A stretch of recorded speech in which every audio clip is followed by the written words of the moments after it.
Welcome! Today we're going to learn how to make a fire in a stove.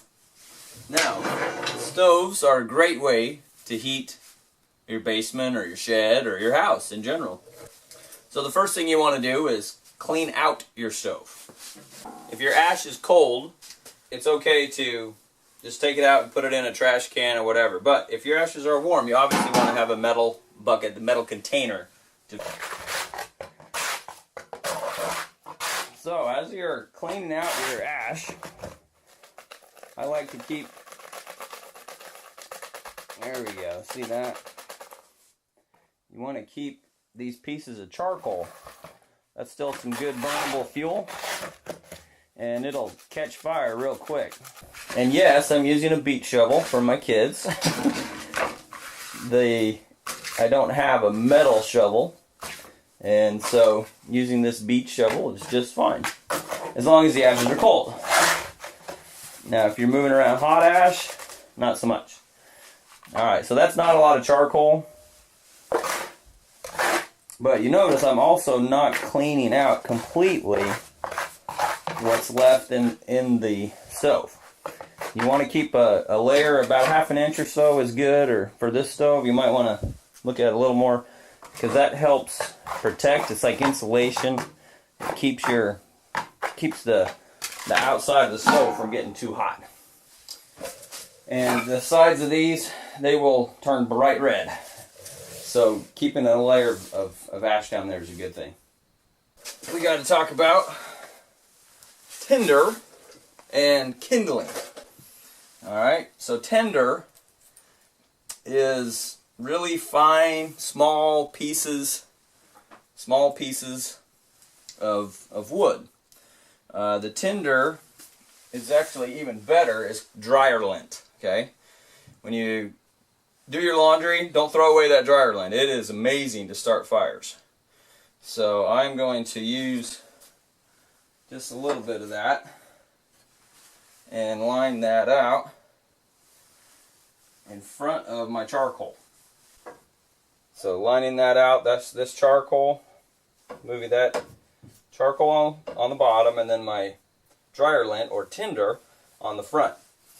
Now if you don't have any dryer lint, you can use any kind of tinder that's, something that's really dried out things that will help catch fire really quickly.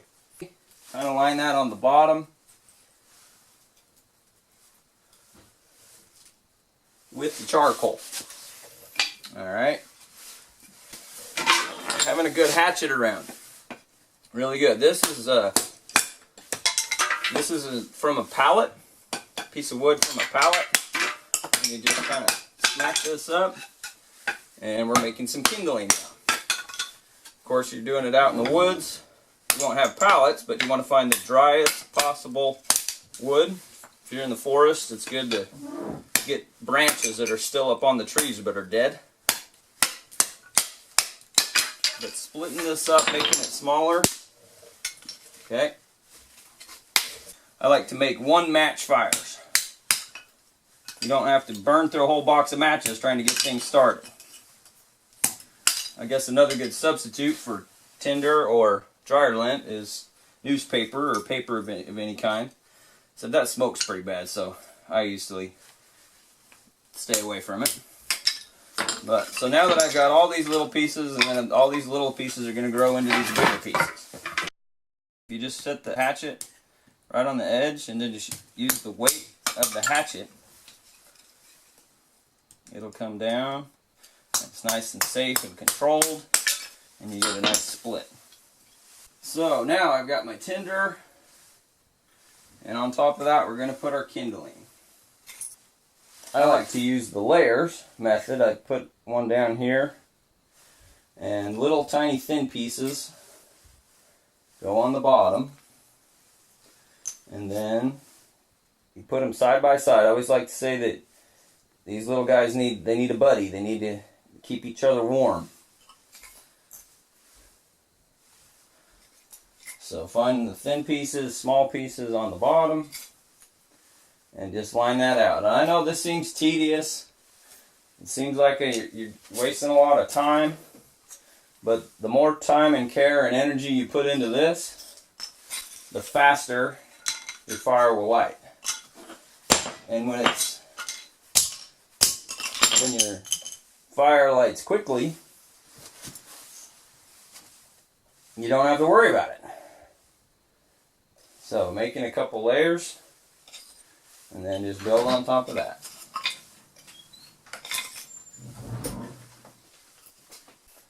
So now I'm lining this up and I'm making these go further back. The longer ones are going to go back underneath. And as they go back underneath, guess what goes on top of that? Well, we got some thicker pieces of wood. So the thicker pieces of wood, add to the fire. And then you just start small and work your way up. Fire likes to rise, right?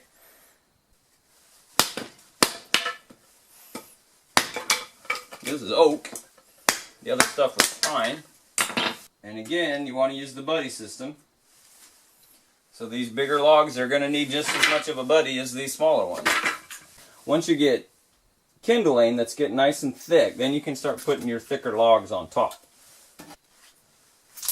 And we'll throw in some more of these little pieces. And the more little pieces you have, the better. So again, and this is old pallets. So there's some pieces of nails. When I do run pallets, when you burn all the wood, you got some nails in there, get you a magnet, run it through the ash, and then you pull out those nails before you throw your ash away. Because a lot of times, you know, people want to use ash in their gardens or different places like that, right?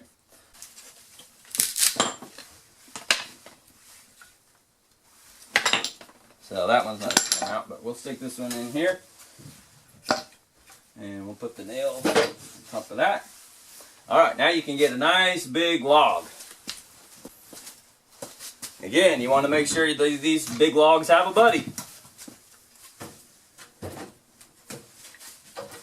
If you don't have a buddy, these logs will not, they'll burn, but they won't burn very well. And they won't burn, your fire won't last as long. Do your preparation up front. Everything up front. Don't just take a match and start throwing stuff in there and lighting it. If you set things up properly and understand how a stove works, it will take just like that.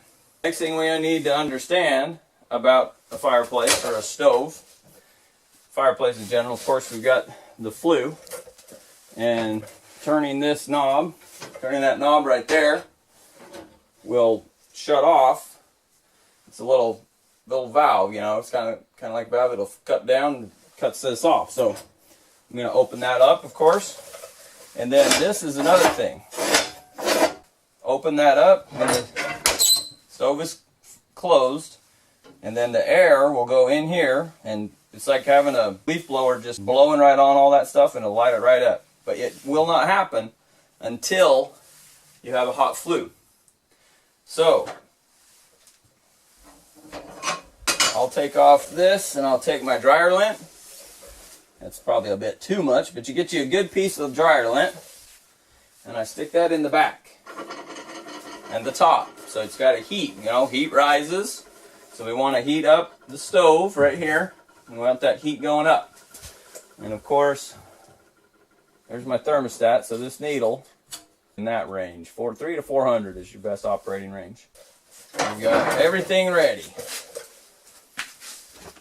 Now there's a cheater's way to do this. You can get your flue nice and hot with a can of spray paint. You light this, you just blow all that in there, and that'll heat up your flue, and all of a sudden it'll start drawing really fast. But we're going to try it the right way, the not so dangerous way. So here's my tinder, my dryer lint at the top. I'll give that a start. And that's a burning. Now that that's a burning, we'll shut her down. And here we go. And now my fire's getting here. There we go. So notice how it's pulling the fire inside. And have you ever heard of a roaring fire? Once I get a good draw, this baby will start roaring.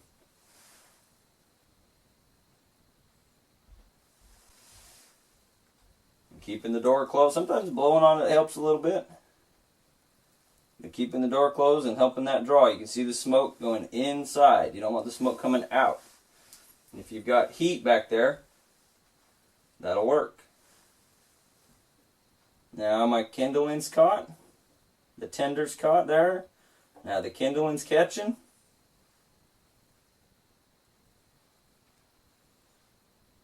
And as the heat rises, a lot of times I'll do it to this point and walk out, because I know I'm good. You set up your preparation first, and everything else takes care of itself.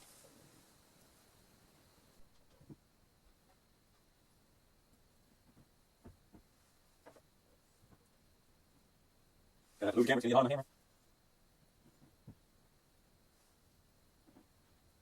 You start to hear the roar.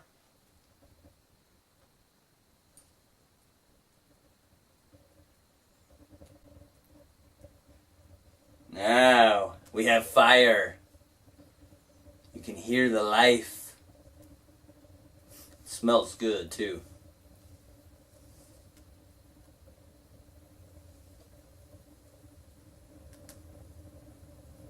Oh yeah, there it comes.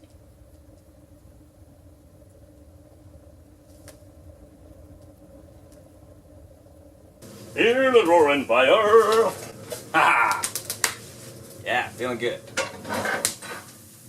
And look at that! Now, if I open the door, the roar goes away. And so you don't have that leaf blower effect. Now when we close it,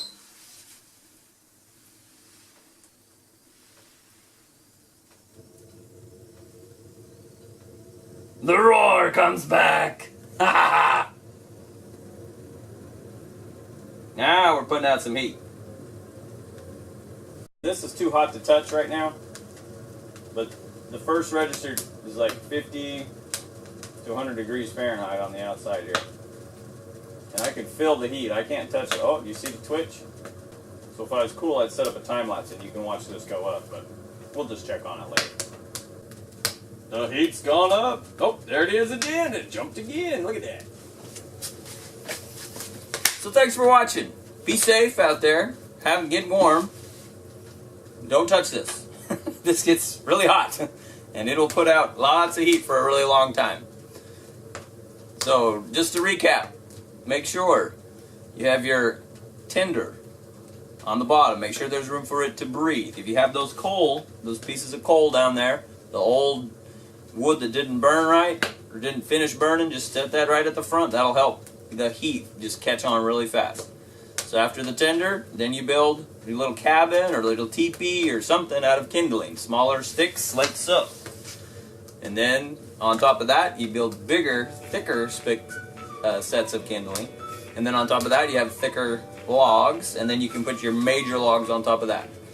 And that is how you build a good fire to keep your house warm and keep your bodies not feeling the cold outside. Thanks for watching.